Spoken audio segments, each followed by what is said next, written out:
अस्सलाम वालेकुम, आप देख रहे हैं ब्रेकिंग न्यूज़ में मोहम्मद मालिक। आज का जिसका नाम इमरान है उनके लिए थोड़ा अच्छा दिन गुजरा है।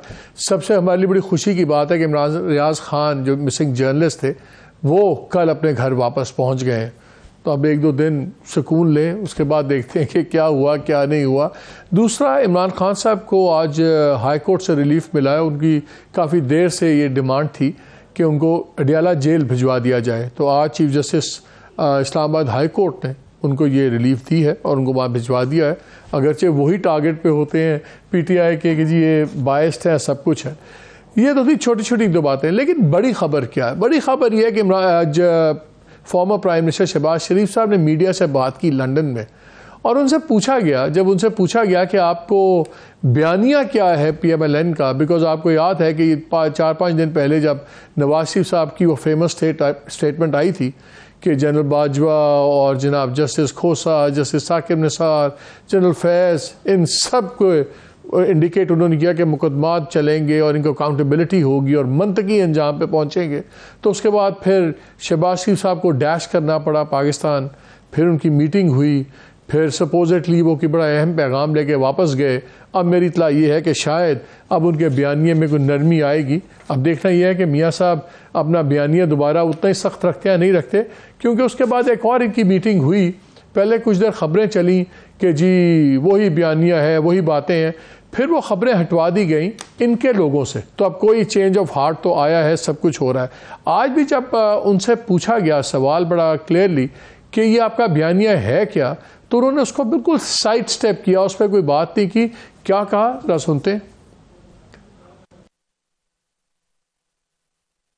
नवाज शरीफ साहब की इंस्ट्रक्शंस पर उनसे हमेशा वो आपको कहते हैं कि आप उनका जो बयानिया वो मीडिया के सामने वो रखें। तो ये बहुत सारे लोग जानना चाह रहे हैं कि जो आप अगर ये बता दें कि पाकिस्तान वापसी के ऊपर क्या मुस्लिम लीग का अगले इलेक्शन से पहले बयानिया क्या होना है? देखिए, अल्लाह ताला के फजल करम से मियां नवाज शरीफ मेमार हैं पाकिस्तान की तरक्की और खुशहाली के, और उन्हीं के दौर में 20-20 घंटे के जो बिजली के जो बंदिश थी वो ख़त्म हुई और अरबों डॉलर के CPEC और पाकिस्तान के अपने वसाइल से 12,000 मेगावाट बिजली पैदा करके, और फिर उसके बाद शहबाज साहब चलते गए आगे। वही जो पॉलिटिकल बात होती है, बिल्कुल उन्होंने कोई बात नहीं की, साइड स्टेप किया कि वो जो असल बयानिया था जिसके बाद बयानिया की जंग शुरू हुई उस पर स्टांस क्या है। क्लियरली वो स्टांस वो नहीं था। कैसे ये बेचेंगे इकोनॉमिक बयानिया, वो तो मेरी समझ से बाहर है। अभी वर्ल्ड बैंक की एक रिपोर्ट आई है और उसमें खौफनाक स्टैट्स आए हैं। सिर्फ पिछले 1 साल के दरमियान जब PDM की गवर्नमेंट थी, यही सारे एलाइज थे, पीपल्स पार्टी, PMLN और जनाब मौलाना फजल रहमान और तमाम लोग जो इस मुल्क को बचाने निकले हुए हैं, सिर्फ उस 1 साल के अंदर जो सतह गुर्बत थी उसमें 5% से ज़्यादा का इजाफा हुआ। 34.2% ऑफ पॉपुलेशन 39.4 पे चली गई, और 1.25 करोड़ लोग और भी सतह गुर्बत से नीचे चले जाए। इस वक्त 9.5 करोड़ की आबादी सतह गुर्बत से नीचे एक्सट्रीम पावर्टी में उनका गुजारा है। उनको ये नहीं पता कि 3 वक्त का खाना कहाँ से आएगा, और ये वो लोग हैं जो गरीब तरीन हैं। इसके ऊपर फिर बहुत गरीब हैं, फिर गरीब हैं, फिर लोअर मिडिल क्लास है, फिर मिडिल क्लास है, फिर अपर मिडिल क्लास और फिर अमीर लोग हैं। यानी कि इस वक्त 50% आबादी पाकिस्तान की बहुत बुरे इकनॉमिक हालात में है। हमारा ख्याल था कि जो पॉलिटिकल पार्टीज़ हैं उनका बयानिया मीशत और मीशत होगा, लेकिन देख हम ये रहे हैं कोई इंतकाम पे है, कोई ब्लेम गेमिंग पे है। इन तमाम चीज़ों पे बात करेंगे, और भी काफ़ी चीज़ें। हमें ज्वाइन किया 2 बड़े ही एमिनेंट हमारे पैनलिस्ट हैं। मोहम्मद ज़ुबैर साहब ने ज्वाइन किया, एक्स गवर्नर सिंध और बहुत सीनियर लीडर हैं PMLN के। कमर ज़मान कायरा साहब, again former federal minister and again a central leader Pakistan Peoples Party से।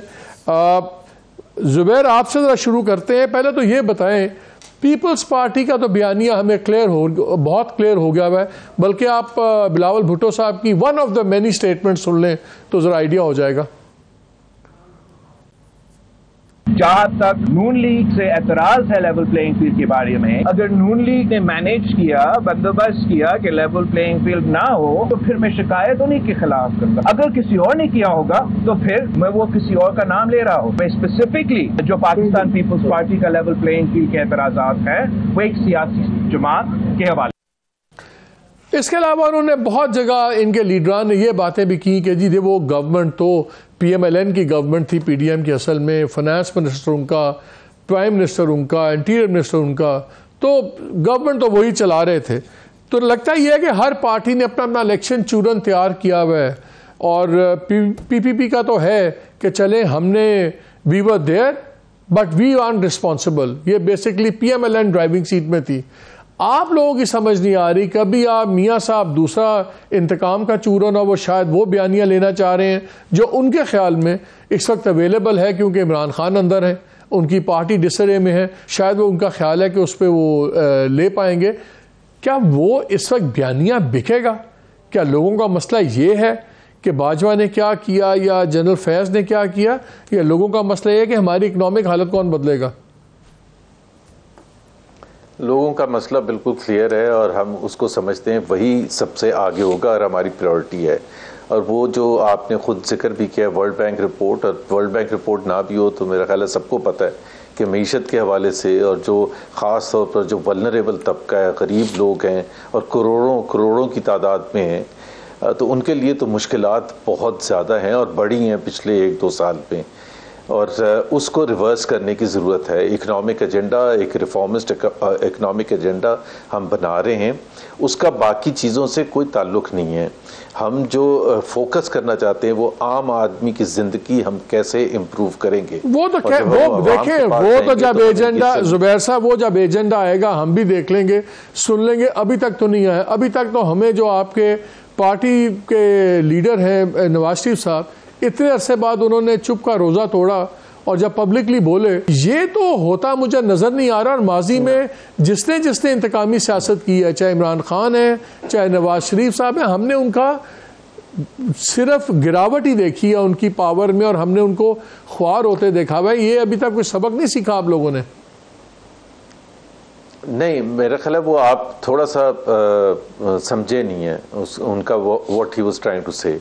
उनका पॉइंट ये था कि जब लोग ये कहते हैं, जो हम भी मानते हैं कि जी गुर्बत बड़ी है, महंगाई बहुत ज़्यादा है, तो इसकी वजूहात क्या हैं? इसकी वजूहात बताना ज़रूरी है और बार बार बताना ज़रूरी है, डिबेट करना ज़रूरी है कि 2017 में जब मियां नवाज शरीफ को निकाला था तो उस वक्त कितनी महंगाई थी, कितनी गुर्बत थी। क्या बिल्कुल सिचुएशन ख़राब हो गई है उसके मुकाबले में? बिल्कुल ख़राब हो गई है। क्या हमारी मईशत जहां खड़ी थी 2017 के मिडल में, जब आपने नवाज शरीफ को निकाला था उस वक्त उसमें एक प्लेयर, इतने सालों में जवाब लोगों में, मैं फिर कारक साहब के पास जा रहा हूं, उनसे भी 2 सवाल हैं। आप ये कह रहे हैं कि जब तक आप लोगों की गवर्नमेंट्स थी ना, तो कभी आपके किसी फाइनेंस मिनिस्टर ने गलत बयानी की IMF के साथ और पकड़े नहीं गए। हमेशा जो स्टेट ओन्ड एंटरप्राइजेस थी वो इतने सालों में तमाम मुनाफे में थी और 17 से आगे वो किया। उससे पहले आप बिजली आप महंगी से महंगी लगाते गए और कैपेसिटी चार्जेस आपने कभी नहीं दिए। सब दूध की नहरें बह रही थी और हर तरफ बस वो लैंडस्लाइड। जी हाँ, नहीं, दूध की नहरें नहीं थी। मैं आपको सिर्फ एक बता देता हूँ इंडिकेटर, महंगाई ले लें। आज 26-27% है CPI इन्फ्लेशन, उस वक्त 4% था। फर्क तो था ना, बहुत बड़ा फर्क था। लोगों के लिए अगर एक इंडिकेटर जो सबसे ज्यादा अहम होता है वो महंगाई होती है, अगर महंगाई कम हो जाए तो लोगों के लिए। सर आपके जमाने में डॉलर भी आपने, डॉलर में ही आपने 80 रुपए रखा हुआ था, लेकिन गैर फितरी तौर पे आर्टिफिशियली रखा हुआ था ना। वो तो इस तरह तो फिर बड़ी बातें और जाएंगी। आर्टिफिशियली नहीं, उसके देखे ना, उसमें अगर डाउन साइड है तो उसमें अप साइड भी है ना। अगर डॉलर कम था तो उसकी वजह से महंगाई कम थी, करोड़ों पाकिस्तानी उससे हमें तो हमेशा बताते थे, हमेशा बताते थे आपके बिजनेसेस के लिए कि डॉलर इसलिए हम से नीचे रखते हैं ताकि एक्सपोर्ट्स बढ़े। एक्सपोर्ट्स तो नहीं बढ़ती थी आपकी। नहीं, डॉलर हमारा तो पॉइंट ऑफ व्यू डिफरेंट था डार साहब का, कि डिवैल्यूएशन से अगर एक्सपोर्ट बढ़ती हो तो फिर बढ़ी है क्या? नहीं बढ़ी है।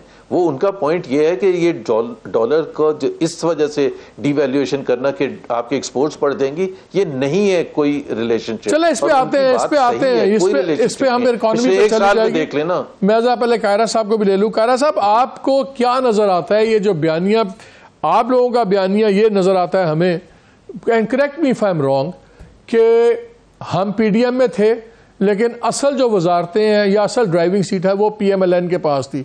हमारे पास तो फॉरेन मिनिस्ट्री थी, 2-3 और चीज़ें थी, तो हमारा तो हम नहीं ब्लेम इसका शेयर करते।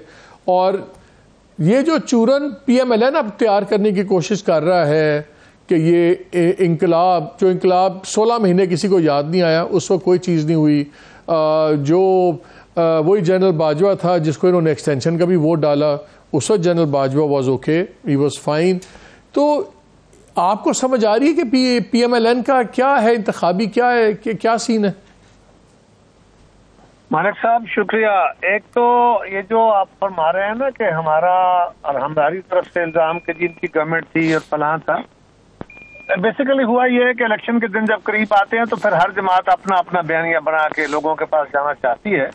लेकिन असल इकबाल साहब की एक स्टेटमेंट की वजह से जब चीनी महंगी हुई और चीनी के एक्सपोर्ट होने की वजह से कुछ सवालात उठे, तो उस पर उन्होंने कहा जी हमारा तो उससे कोई ताल्लुक नहीं है, वो पीपल्स पार्टी की वजारत थी, नवीद कमर से पूछें, पीपल्स पार्टी जवाब दे। उसके जवाब में हमारे कुछ दोस्तों ने ऐसे बातें की, ये बातें खिलाफ हकायक। बिल्कुल हम गवर्नमेंट में थे, हम साथ थे, हम मिल के फैसले करते थे। ये कहना कि कौन लीड में था कौन नहीं था, हाँ वो बड़ी पार्टी थे, वो उनका बड़ा शेयर था, हम छोटी उसका शेयर में छोटे थे, बिल्कुल वो बात अपनी जगह। लेकिन परफॉर्मेंस ओवरऑल इकट्ठी होती है, अलग अलग आप आइलैंड्स के अंदर हुकूमतें नहीं कर रहे होते। दूसरा, जो पाकिस्तान के अंदर एक का फैक्टर है, बिलाशुबा बहुत महंगाई बढ़ी है, आम आदमी की जिंदगी बहुत तंग है। लेकिन क्या ये महंगाई सारी दुनिया में बढ़ी है या सिर्फ पाकिस्तान में बढ़ी है? तो इसका इंटरनेशनल भी एक इफेक्ट है कि अगर अमेरिका में भी तेल के रेट दुगने हो गए हैं, यूरोप में भी दुगने हो गए हैं, वहां भी बिजली महंगी हुई है, वहां भी खाने पीने की चीजें महंगी हुई है, वहां तो रियासतें बड़ी अमीर हैं, वो तो इंटरवीन कर सकती है, वो तो सारे काम करके लोगों को। इसमें कायरा साहब एक डेटा शेयर कर देता हूं। अभी जो रिपोर्ट आई है, जो 46 ममालिक हैं हमारे खिते में, हमारी महंगाई और हमारी सब चीज सबसे ज्यादा बढ़ी है, हमारी करेंसी की गिरावट सबसे ज्यादा हुई है, किसी से कंपैरेबल भी नहीं है। आपकी बात ठीक है, थोड़ा थोड़ा फर्क हर जगह पड़ा है, लेकिन जितना संगीन यहां पे गिरावट हुई है कहीं पे नहीं हुई। और अमेरिका छोड़े, हम अपने खिते की भी बात कर लें, वहां पे भी हमारा बुरा हाल है।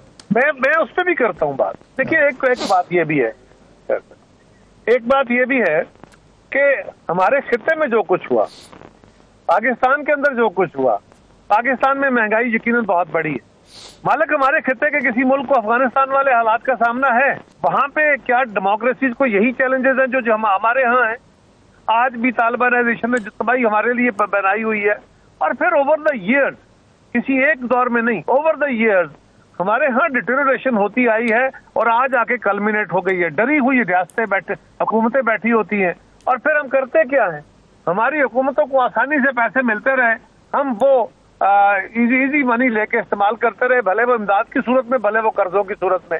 आज जब अपने पाँव पे सर आप ये कह रहे हैं कि जो इस वक्त मुल्क की हालत है, इसमें पीएमएलएन और पीपल्स पार्टी बराबर की शरीक है, क्योंकि आप दोनों ने ही हुकूमतें की है ना। सो आप दोनों ने नहीं सिर्फ हम दोनों ने नहीं की, उसके बाद आप परवेज मुशर्रफ की हुकूमत को निकाल देंगे क्या? नहीं, वो तो है ही, वो तो शामिल है ही सारे। नहीं मालिक, नहीं ऐसे नहीं है, नहीं, उनका मेजर रोल है। बाजवा को वोट मैंने, जनरल बाजवा की एक्सटेंशन का वोट मैंने दिया था कि आपने दिया था? वो भी हकीकत है। वो वोट जिस तरह अदालत ने 19वीं तरमीम हमारी शाहराग पे उंगली रख के कराई थी, इसी तरह की एक्सटेंशन होती रहती है। ये तो कोई आपको बताने सर ना शाहराग पे उंगली रखवाए, छोड़ दें, सियासत छोड़ दें, रिजाइन कर दें, फिर क्यों करते हैं? इसका मतलब है कि हम सियासत छोड़ के, इस मुल्क को छोड़ के कहीं और जाके बैठ जाइए। सर अगर मुल्क में आपने सियासत में फैसले करने हैं तो फिर गलत फैसलों से बेहतर है कि सही कदम उठाएं। नहीं मालिक, अगर मैंने बैठ के प्रोग्राम करना हो तो यहाँ मैं यही बातें करूंगा, लेकिन अगर मैंने फैसला साजी में दाखिल होना है तो फिर मैंने पॉसिबिलिटीज को देख के चलना है कि उस क्लैश का मुझे फायदा है या मेरी रियासत को या मुझे नुकसान है।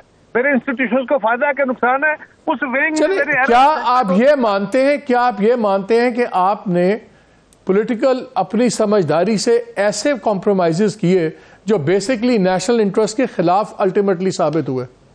देखिए, गलतियां नीयत की नहीं होनी चाहिए मालिक, हालात मजबूरियां बेशुमार होती हैं। आपके अपने, आप तो आजाद लोग हैं, आपको खुद कितने कितने कंप्रोमाइजेस करने पड़े। क्यों किए मीडिया ने वो कंप्रोमाइजेस? इसलिए कि आपने अपनी आजादियों को कुछ बहाल रखते हुए जितनी स्पेस बन सकती थी उसी में खेलना था। मुख्तलिफ अदवार में अब आपको लोगों को मजबूरन करना पड़ा, वो वेल नहीं थी। ये मियां साहब का बयान आपको समझ आ रहा है? कायरा साहब, फिर मैं जुबैर साहब से पूछना चाह रहा हूँ, मियां साहब का बयान समझ आया है? ये जो इंतकामी बयान आया मियां साहब का बयान, अगर मैं एक एंगल से देखता हूं तो ये बात अपनी जगह दुरुस्त कि पाकिस्तान की तारीख तो ये है और कहीं से इसकी करेक्शन होनी है। अब इसके करेक्शन के क्या रंग हो सकते हैं? एक जमात ये कहती है कि करेक्शन का रंग ये है कि हम उनके खिलाफ ट्रायल करें। उन्होंने अपने दौर में पहले भी जनरल परवेज मुशर्रफ पे आर्टिकल 6 तो लगाया था, लेकिन मेरी जमात का मौक़िफ़ मोहतरमा बेनज़ीर भुट्टो शहीद ने पहले दिया था। उन्होंने कहा था, सीओडी में भी लिखा था कि भाई एक ट्रूथ एंड रिकंसिलिएशन कमीशन के स्टाइल पे एक कमीशन बनाओ और सारे अपने अपनी गलतियों का, गुनाहों का जो इकरार करें और आगे बढ़ने के लिए कोई वे फॉरवर्ड तैयार। लेकिन आपको ये नहीं लगता कि मियां साहब ओवर कॉन्फिडेंट हो गए? उनको ये लग रहा है कि क्योंकि इस वक्त PMLN ही वाहिद अल्टरनेटिव है पंजाब में PTI को, इसलिए वो इंडिस्पेंसिबल हो गई है उनकी पार्टी ने पावर इक्वेशन में, तो जो मर्जी के, जो मर्जी चाहें, उनकी शराइत पे अब आगे चीजें चलना होगा सबको। क्या मियां साहब इंडिस्पेंसिबल हैं? बिकॉज लगता है कि PMLN इंडिस्पेंसिबल नहीं है पंजाब में, लेकिन क्या मियां साहब इंडिस्पेंसिबल हैं? अलग मेरा ख्याल है कि मियां साहब पाकिस्तान के बड़े तजर्बाकार सियासतदानों में हैं, उनको इस तरह के गुमान नहीं है, उनको पाकिस्तान की पावर डायनेमिक्स का भरपूर अंदाजा है। कुछ चीजें वक्त के साथ साथ अपने बयानिए के तौर पे आती हैं, आने वाले दिनों में और समझ आएगी। अभी मैं मियां साहब के बारे में कोई ज्यादा बात इसलिए नहीं कर रहा क्योंकि मेरा पहले ही आप माहौल गर्म कराना चाहते हैं। रोज हमारे से सवाल करके कोई मैं गलती से बयान दे दूंगा, फिर आप उसको उठाओगे, कैरा ने यह कह दिया, पीपल्स पार्टी ने यह कह दिया, फिर वहां से कोई गोली चल जाएगी, उसके जवाब में हमारी तरफ से तो ये ट्रिगर हो जाएगी। नहीं, हम समझने की, कायरा साहब, हम समझने की कोशिश कर रहे हैं सीरियसली कि आप बड़े समझदार हैं यार, आप पहले बड़े समझदार हैं, आपको समझाना हमने। चलो, नहीं तुसी गल करनी, जुबैर साहब से पूछ लेते हैं। जुबैर साहब, हमें समझाएं, क्या ये ओवर कॉन्फिडेंस है कि एक परसेप्शन ये बन रहा था कि कम वोट में PTI अब हार जाएगी, हरा दी जाएगी या हार जाएगी, और अल्टरनेटिव अब PMLN ही है और जनाब उन्हीं की वजारत उज़्मा भी उनकी होगी, शायद फिर कोalition गवर्नमेंट बन जाए सब कुछ।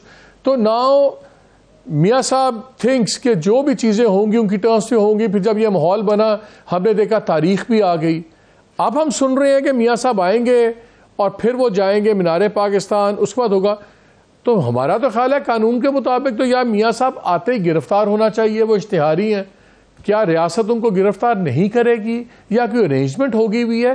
ये किस किस्म के प्लान है कि वो 4 साल बाद आएंगे और बजाय एयरपोर्ट पे अरेस्ट कोर्ट करने के या अरेस्ट होने के, प्लान है कि वो मीनार पाकिस्तान जाएंगे? आप लोग भी पूरे वहाँ प्लान बना के बैठे हुए कि सब चीज़ें तय हो गई हैं कि मियां साहब आएंगे, कम व्हाट मे हैपन, आएंगे और आराम से अपने जलसे करेंगे, फिर 1-2 दिन बाद वो कहेंगे अच्छा यार मैं उन चला ही जावा, मैं पेश हो जावा।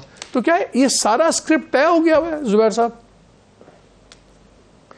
अच्छा, मैं एक इससे पहले जवाब देने से पहले कायरा साहब ने बड़ी अच्छी बातें की, लेकिन मैं एक चीज़ ज़रूर कहूँगा कि as a politician, as someone belonging to a political party, हमें अपनी रिस्पॉन्सिबिलिटी सबसे ज़्यादा ऑन करनी चाहिए। जो फैसले हमने किए करने थे, अगर हमने नहीं किए इस वजह से कि हमें स्पेस इतनी दी गई थी, दी तो नहीं जाएगी ना, लेनी पड़ती है स्पेस।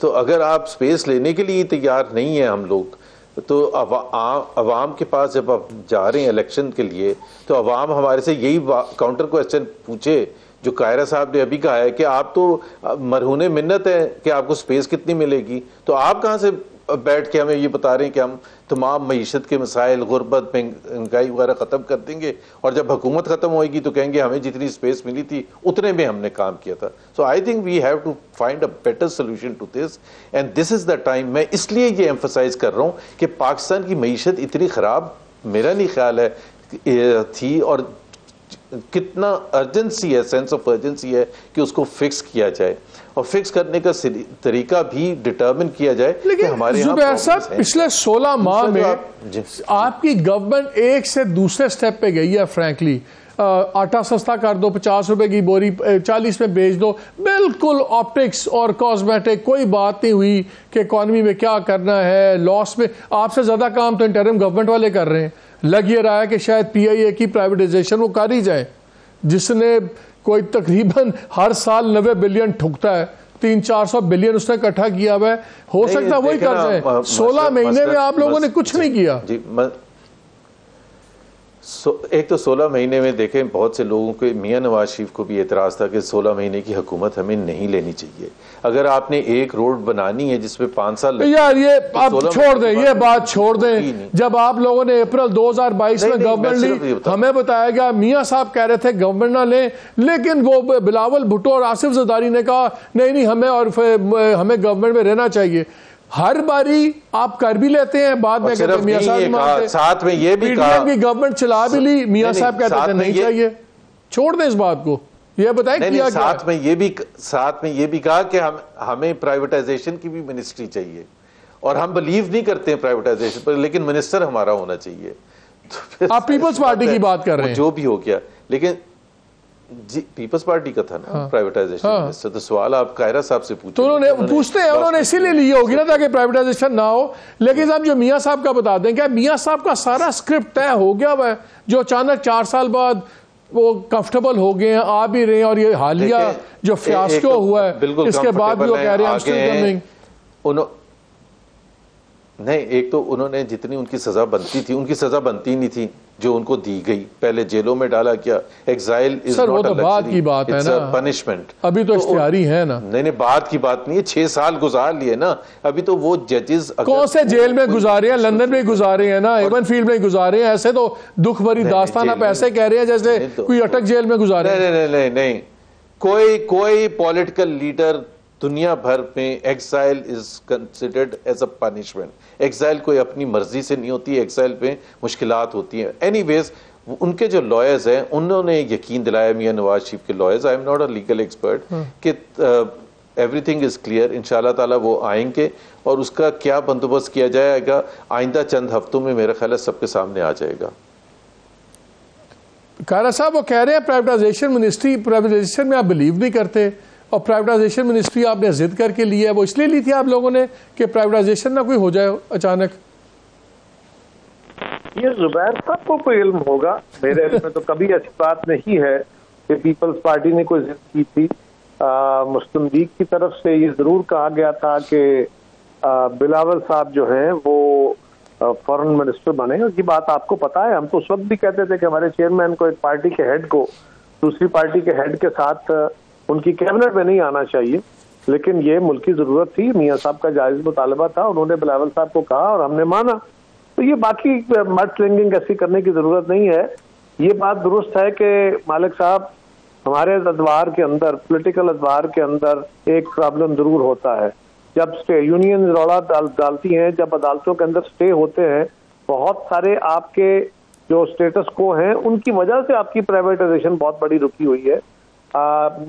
ये बात ठीक है कि लायबिलिटीज पे ऑफ होनी चाहिए, इनको ले ऑफ करना पड़ेगा, कुछ भी करना पड़े, लेकिन ये एक अजाब जरूर है कि जब आप लोगों को जवाबदेह हो, लोगों के मजदूरों को जवाबदेह हो, उनकी फैमिलीज को जवाबदेह हो, तो उसकी बुनियाद पे आप कारा साहब ये भी हकीकत है ना कि इस वक्त कोई 2 ट्रिलियन प्लस के क्यूमुलेटेड लॉसेज हैं इकट्ठे होके, चाहे आपकी गवर्नमेंट है, चाहे PMLN की गवर्नमेंट थी या PTI की असद उमर थे, इन तमाम लोगों ने नहीं प्राइवेटाइजेशन होनी थी। बिकॉज आप में से, आप जब मैं कहता हूं आपकी जात नहीं, लेकिन मैं पॉलिटिकल एलिमेंट की बात कर रहा हूं कि आप लोगों की, क्योंकि अपनी जेब पे पैसे नहीं ठुक रहे थे ना, अपने घरों के, अपनी फैक्ट्रियों में कोई मुलाजिम हो ना जहां फैक्ट्री घाटे में हो, मैं देखूंगा कैसे कौन चलाता है, कोई नहीं चलाता।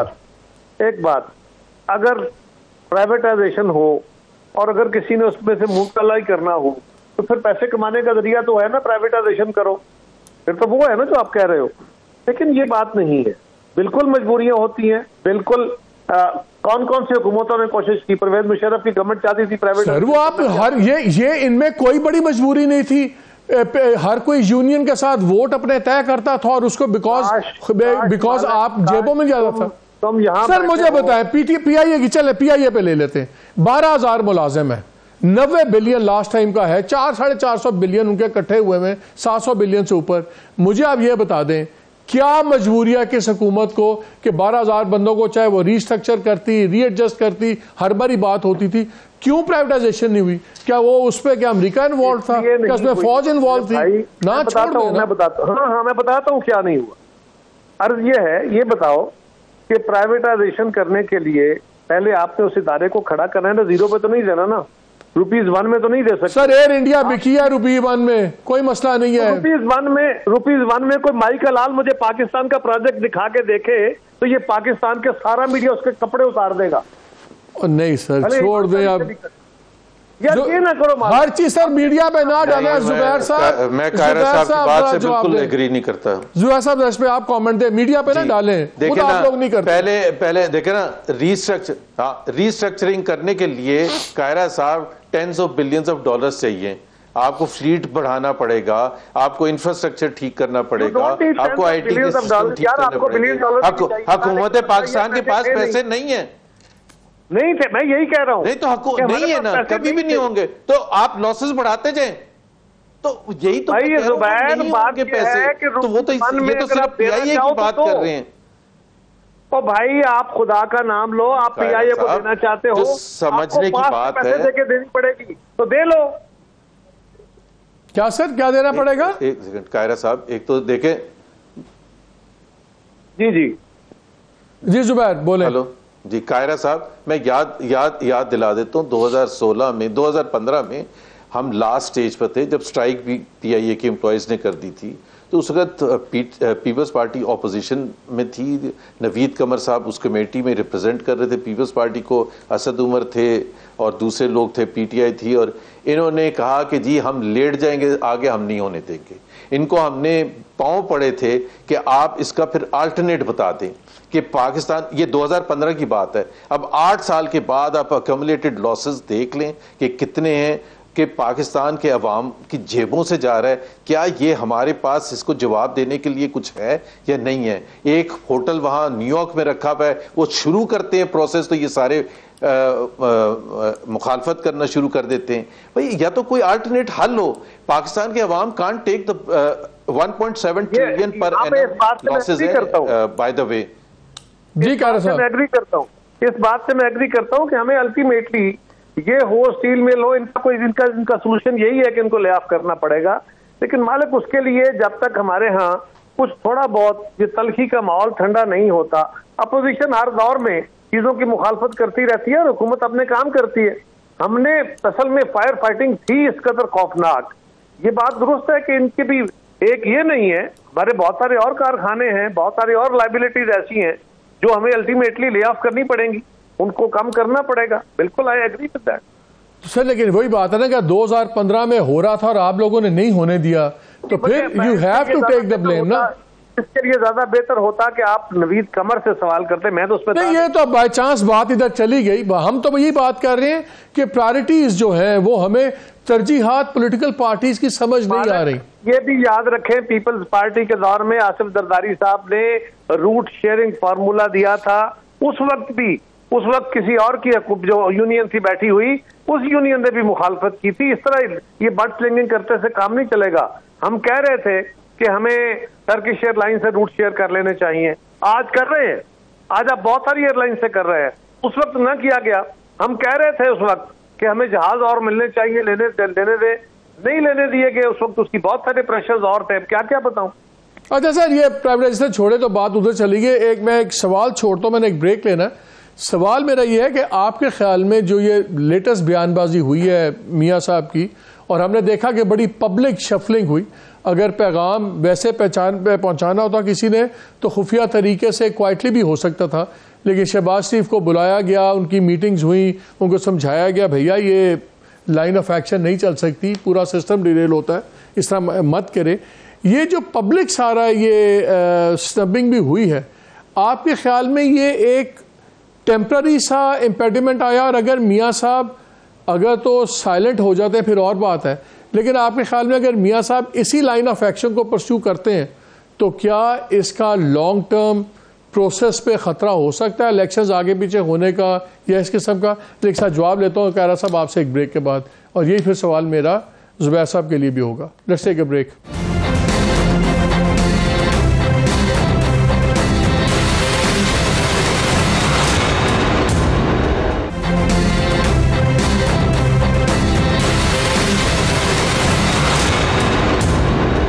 जी welcome back to the show. जी कायरा साहब, ब्रेक से पहले मैंने आपसे पूछा था कि जो मियाँ साहब का ये ट्रेंड आया है, जो इंतकामी बयान है वॉटएवर, और जो खौफनाक एक वो है क्लैश का, उन्होंने कहा कि जी बेसिकली आगे चलें, ये यहाँ तो बहुत ग्रैंड कॉम्प्रोमाइज़ भी हो सकते हैं। ज़ाहिर है वो बात कर रहे थे इमरान खान का फ्यूचर और सब कुछ, तो मियाँ साहब और फिर उन्होंने काफ़ी लंबी हिस्ट्री भी की कि जी क्लैशेस कहीं किसी को भी फ़ायदा नहीं पहुँचाया। अगर मियाँ साहब की रविश बरकरार रही, खुद उनके अपने सेनेटर्स डिसएग्री कर रहे हैं, तो आपके ख्याल में क्या इसका नुकसान सिर्फ उनको हो सकता है कि पूरे निज़ाम को हो सकता है? मालिक, मैं इसको देखने का मेरा अंदाज ये है कि उन्होंने एक ऑब्जेक्टिव कंडीशन का तजिया किया है। उसका एक एंगल ये है कि ये लड़ाई है, तसादम है और ये पॉसिबल नहीं है और इससे कोई बेहतरी नहीं होगी। दूसरा ये भी है कि जिसका मैंने पहले भी अर्ज किया कि ये सारे हकायक तो मौजूद हैं, बुरे को बुरा कहना तो है, लेकिन उसका एक सॉफ्ट रंग यही है कि वो अपने इकरार करे। अगर नेल्सन मंडेला ने उनको बताया था कि जेनरोसिटी सियासतदान का सबसे बड़ा हथियार है, तो जेनरोसिटी के साथ थी कि उसने ट्रूथ एंड रिकंसिलिएशन कमीशन बनाया था। वहां पे सब ने आके अपने अपने गलतियों का, अपने अपने गुनाहों का इकरार किया था और फिर आगे बढ़ने के रास्ते पैदा हुए थे। इंतकाम तब खत्म हुआ था। अगर कोई इकरार ही नहीं करता, अपने रवैये वतीरे नहीं बदलता, तो फिर सूरत हाल मुख्तलिफ होती है। मैं आज भी समझता हूँ, मेरी क़यादत भी ये समझती है कि बिल्कुल डायलॉग के रास्ते खुलने चाहिए, डायलॉग के जरिए मामला हल होने चाहिए, और हमें एक बिल्कुल सारी जमातों को भी और इदारों को भी इस डायलॉग के अमल में आना पड़ेगा। वरना जिस तरह हम आइन को एक पर्दे के तौर पर इस्तेमाल कर रहे हैं, उसकी रूह के तहत इस्तेमाल नहीं करते। सारे कहते हैं आइन के तहत अमल कर रहे हैं, अमल नहीं कर रहे, तो ये इस तरह चलेगा नहीं। ये बात बिल्कुल दुरुस्त। दूसरी आखिरी गुजारिश है, तो आपके ख्याल में डायलॉग इमरान खान साहब के साथ भी होना चाहिए? डायलॉग किसी से भी बफर नहीं है, कोई डायलॉग से बाहर नहीं है। सिर्फ मैंने बार बार कहा कि इमरान खान को अब एनेबलिंग एनवायरनमेंट खुद बनानी है। इमरान खान ने 9 मई को जो कुछ किया था, हमने पहले डायलॉग के प्रोसेस में इस सारे प्रोसेस को रोकने की कोशिश की थी। गालियां खाई थी इमरान खान से, सब कुछ हुआ था, लेकिन इसके बावजूद इमरान खान ने ये सब कुछ तबाही फेरी है। अब इसके लिए तो उन्होंने खुद हालात पैदा करने। बाकी सबसे डायलॉग होना और इदारों के साथ भी डायलॉग होना जरूरी है। और एक मालिक आखिरी बात, ये जो हमारा ख्याल है ना कि जमातों को इकोनॉमिक एजेंडा देना चाहिए, मौशी एजेंडा देना चाहिए, रोजगार का एजेंडा देना चाहिए। आप दुनिया के बेहतरीन माहिरीन को बुला के एजेंडा दे लेते हो, बना लेते हो, बुक्स मौजूद है, एक्सपर्ट मौजूद है, ले आओ। इम्प्लीमेंट कैसे होगा? हुकूमत से, इदारों से, उसकी परफॉर्मेंस से, गवर्नेंस से। अगर उसको ठीक नहीं करते हो तो जो जहान का चाहो तुम एक्सपर्ट ले आओ, कैसे इंप्लीमेंट कर पाओगे? तो पहले इकोनॉमी आएगी थ्रू गवर्नेंस। डायरेक्ट इकोनॉमी के जरिए गवर्नेंस से नहीं आना, गवर्नेंस के जरिए इकोनॉमी। सर प्लान होगा तो आएगी ना, प्लान ही नजर नहीं आता। मौजूद है, जमातों के पास कब नहीं है यार। जमातों के मैनिफेस्टो आएंगे फिर देख लीजिएगा। सर देख लेंगे, हमने पिछले भी 3 इलेक्शन देखे, वही हम देख रहे हैं ना कि मैनिफेस्टो जो आता है और जो काम होता है बिल्कुल टोटली 2 डिफरेंट चीजें। जुबैर साहब जरा आप इस पे आए ना। ये जो राना सनाउल्लाह साहब से पूछा गया कि यही आप लोगों के डबल स्टैंडर्ड्स हैं, तो उन्होंने कहा हमने तो बाजवा को इसलिए एक्सटेंशन दी थी, जनरल बाजवा को, कि वो ही will take care of Imran Khan. तो एक तरफ आप ये चीज़ें करते हैं, फिर दूसरी तरफ बैठ के हमें बड़ी बड़ी बातें सुनाते हैं, हाइब्रिड निज़ाम नहीं, फलाना निज़ाम नहीं। तो भैया अपनी अपनी जंग खुद लड़े ना। आपकी लड़ाई है पीपल्स पार्टी से, खुद लड़ें। आपकी लड़ाई है इमरान खान से, खुद लड़ें। उस वक्त आप ये दाएं बाएं से मसल इकट्ठा करते हैं, तो फिर अब समझ नहीं आती फिर हमें कि फिर आपका अचानक इंकलाब इतना कन्वीनियंट इंकलाब क्यों है आपका? जब सूट करता है इंकलाब जाग जाता है, जब नहीं सूट करता तो उस वक्त मसलियत आगे आ जाती है। अच्छा, एक तो आप कंपैरिजन भी सही नहीं करते, और मुशाहिद हुसैन सैयद का जो बयान आपने बताया था, जो कि फैक्ट था कि जी वो उन्होंने कहा जनरोसिटी, अगर साउथ अफ्रीका में बार बार अपार्थाइड इंट्रोड्यूस कर दी जाती ना, एक ही दफा हुई थी ना, फिर खत्म हो गई, तो फिर नेल्सन मंडेला का बिल्कुल थिंकिंग डिफरेंट होती कि भाई हर 10 साल के बाद ये दोबारा अपार्थाइड लगा देते हैं और इसका तो हल जनरोसिटी नहीं होगा, इसका हल कुछ और होगा। And Pakistan history is completely different from that of South Africa. So ये तो एक एग्जांपल बनती ही नहीं है। तो आप जो कह रहे हैं, आप जो कह रहे हैं कि बेहतर होता कि जो चीज टुकड़ों में हुई है वो इकट्ठी को 30 साल इकट्ठे हो जाती। Is that what you are saying? नहीं, मतलब 30 साल के बाद फिर एक पीरियड आता है। You are giving some very dangerous ideas mister Zubair, on a permanent basis. जरा ध्यान से बात करें, आप बड़े खतरनाक आइडियाज पेश कर रहे हैं। मैं ध्यान से बात नहीं कर भाई, मैं सिर्फ ये कह रहा हूं कि जो इंटरवेंशंस पाकिस्तान में हुई हैं वो बार बार हुई हैं ना, हर 10-12 साल के बाद हुई हैं। ये बिल्कुल डिफरेंट है फ्रॉम साउथ अफ्रीका एग्जांपल। मैं सिर्फ ये बात कर रहा हूं। तो जो मियां साहब आज बात कर रहे हैं और बार बार उस पर जोर दे रहे हैं बात करने पर कि ये हमें भूलना नहीं चाहिए कि क्या हुआ था, किस तरह से कंस्पिरेसी हुई थी और प्रोजेक्ट इमरान खान लॉन्च हुआ था और इंप्लीमेंट किया गया था।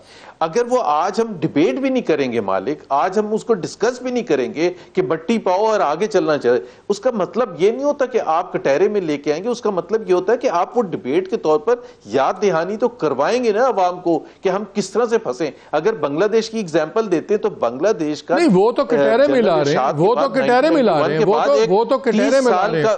उन्होंने कहा उसका हिसाब देना होगा, लॉजिकल अब बड़े फैसले होंगे, हिसाब देना होगा। वो कन्फेशंस नहीं है, वो पूरी पेनेंस है, रिट्रीब्यूशन है। वो बात को आगे लेके जा रहे हैं। नहीं, आगे लेके नहीं जा रहे, वो सिर्फ एक बात इस डिबेट का हिस्सा बना रहे हैं। उसमें राय मुख्तलिफ हो सकती है, विद इन द पार्टी भी राय मुख्तलिफ हो सकती है। 16 महीने क्यों नहीं बनाई? भूलना नहीं चाहिए 16 महीने हम ये कहें कि जी अच्छा, ये 16 में पिछले 16 माह में क्यों नहीं बनाई डिबेट का हिस्सा? यही सारी बात। पिछले 16 माह तो आप लोग गवर्नमेंट में थे, आप लोग बड़ा कुछ कर सकते थे ना। ये हुकूमत में ये थे, हुकूमत आपकी थी, बड़े प्राइम मिनिस्टर आपका, इंटीरियर मिनिस्टर आपका, एनर्जी मिनिस्टर आपका, सारे बड़े तो वजारतें आपके पास थी। फाइनेंस मिनिस्ट्री आपकी ना, उन पे ना डाले बेचारों। देखिए 16 महीने में वो एक ये जो मियां साहब अभी बातें कर रहे हैं, ये इलेक्शन कैंपेन अभी होने जा रही है और इलेक्शन में बहुत सी चीज़ें ऐसी आएंगी जिस तरह आपको कहते हैं ना आप ट्रूथ एंड रिकंसिलिएशन के, क्या पाकिस्तान की हिस्टोरिकल कॉन्टेक्स्ट। आपका क्या इलेक्शन बयानिया बॉस, आपका इलेक्शन बयानिया क्या है? इलेक्शन बयानिया आपका क्या है? हमारा बड़ा सिंपल साहब, बहुत सिंपल। जो अभी तक मियां साहब कह रहे हैं कि हमने तल देना आके जो PMLN की नहीं, हमारे जो 3 अदवार थे 1990 से 1993, 97 to 99, 2013 से 2018, वो एक एग्जाम्पल है। उसी की बुनियाद है कि जी उसमें जो सबसे ज़्यादा फोकस था वो आम आदमी की महरूमी थी, उसके जो मईशत के हवाले से मसाइल थे उसको हल करना है। हाँ, उसके मुकाबले में आज की मईशत के बिल्कुल चैलेंजेस डिफरेंट है। Therefore we have to come up with a reformist agenda, not simply the one जो 90। ये आपकी हुकूमत है। मुझे दोनों से क्विक सवाल है, मेरा क्विक सवाल है। इस मुल्क में सबसे बड़ा एनर्जी का मामला है।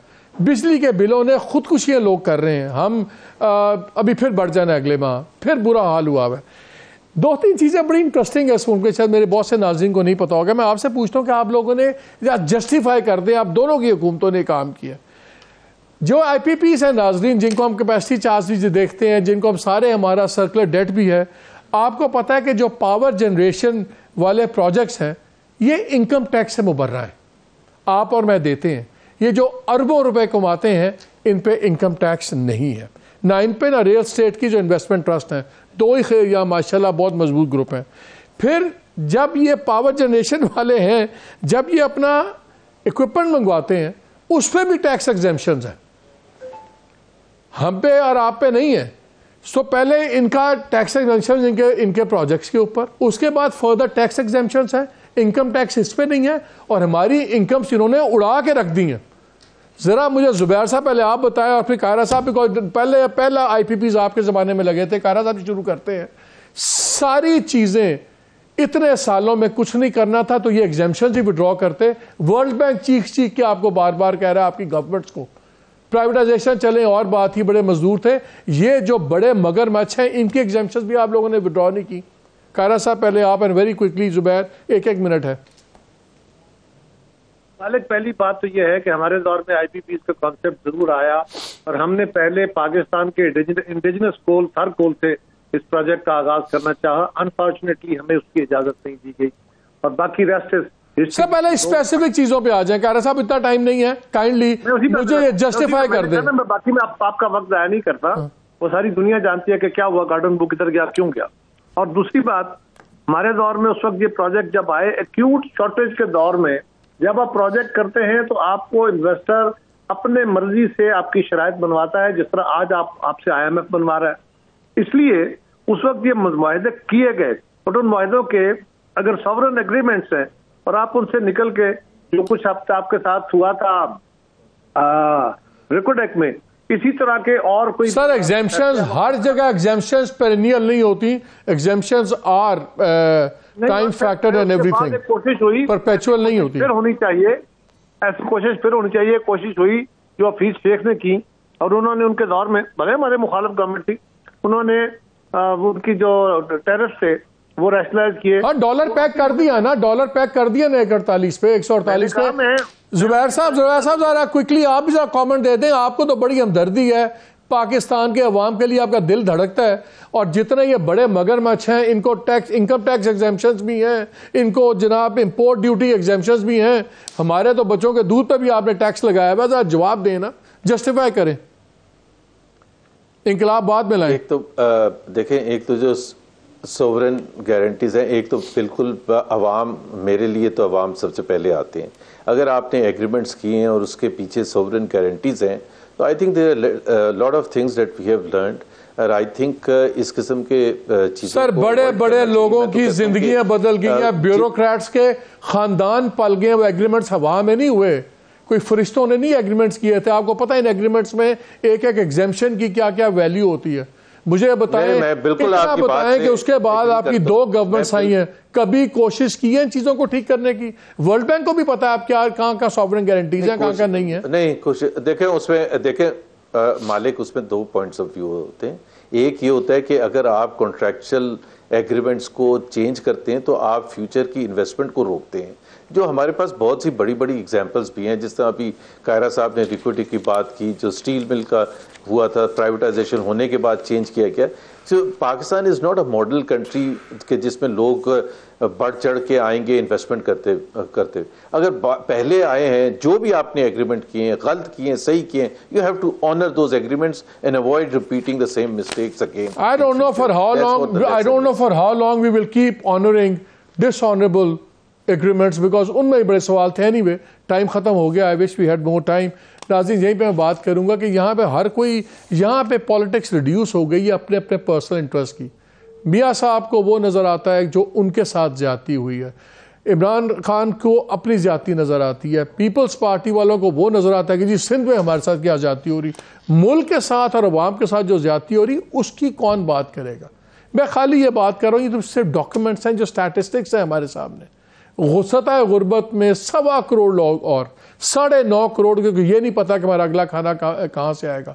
जो नालायक तरीन लोग होते हैं, अनफॉर्चुनेटली अगर आप पिछली 4 गवर्नमेंट्स में थे, नालायक का वर्ड गलत है, जो कमज़ोर तरीन लोग हैं उनको वो वजारतें दी जाती हैं जिनमें बेहतरीन लोग होने चाहिए। हेल्थ और एजुकेशन, हमारा ह्यूमन कैपिटल नहीं बनेगा तो कहाँ से निज़ाम चलेगा, कहाँ से होगा। आप इन 2 के वज़रा को देख लें, मैं आपको शर्तिया कौर कर कहता हूँ, पिछली 5 गवर्नमेंट्स में देख लें।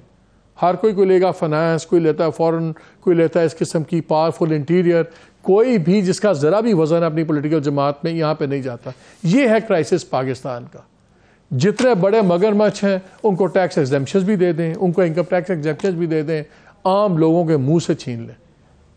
इकोनॉमिक्स इकोनॉमिक्स इकोनॉमिक्स, ये होनी चाहिए बात क्या हो रही है? बाजवा के साथ ये कर दो, फैज़ के साथ ये कर दो, ये कहते हैं जी लेवल प्लेइंग फील्ड वो कर रहे हैं। Nobody is talking about people. और वोट किससे चाहिए? इन लोगों से, हम लोगों से। और हम भी ऐसे शहजादे हैं, इन्हीं लोगों को वोट देंगे और इन्हीं बातों पे करेंगे और फिर पीटते रहेंगे। चलें दुआ करते हैं कि अल्लाह हमारे हाथ बदले, क्योंकि हम तो बदलने में सीरियस लगते नहीं हैं। इजाज़त दीजिए, अल्लाह हाफ़िज़।